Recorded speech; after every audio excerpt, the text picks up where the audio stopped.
In this video, I will be taking on expanding foam for the first time, and we'll be attempting to make Gore Magala Horns from Monster Hunter 4 Ultimate, and we'll see how that goes. Okay, let's begin. First, you want to start off with the reference sketch of the dimensions of the horn.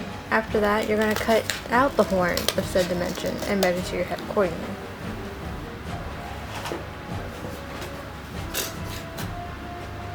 Next step is play it safe, please. What we're going to use is the Great Stuff Big Gap Filler, and make sure it says Big Gap. Next, follow directions on the can, so shake well and spray. Repeat the process to the other horn, and when it's tangible or dry enough, which is about 15 minutes, flip over and repeat. Keep in mind that this process is intended for a one-time use. Make sure the foam is completely solid before you start cutting into it, and I like to play Monster Hunter just to kill time. So this is how it looks after it's time to dry, so it's pretty solid, and after that we're going to use a box cutter type blade, which is what I decided to use, and we're going to give shape to the chunk of foam.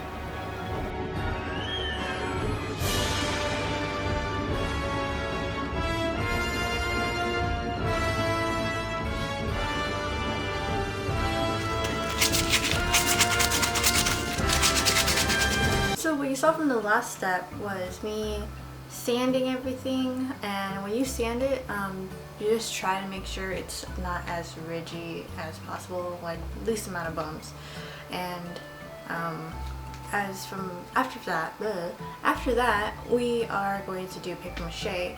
But what I've learned from this foam, I should have read the can, is that it's water resistant. So when I tried to paper mache directly to the foam, it wasn't working out. So the technique I decided to do was just to tape the entire thing.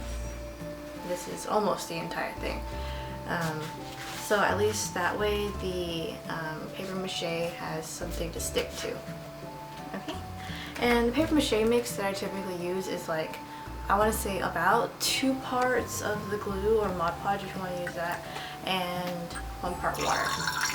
And there's also the flour mixture that you could try, but I've had issues with that because I had mice eating it in the end, and that stuff kind of molded over time if kept in a humid, damp area. So we won't do that. But so after the paper mache, this is like almost a full layer. I don't know. Almost the first layer.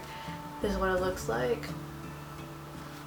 So it's like decently solid. This is with the Mod Podge mixture, and so after this I'm going to put another, well, cover the blue parts, and then do another layer and another and another. And I use newspaper just because it's more, what's the word? It molds easier to the actual shape. That's what I've used before. So yeah, it should be decent. As you can tell, these aren't really the size of, hold on. These are not the size of the actual Gore Magala Horns. I realized that after I taped it. So yeah, this is like kind of big. That's what she said. But yeah. You learn.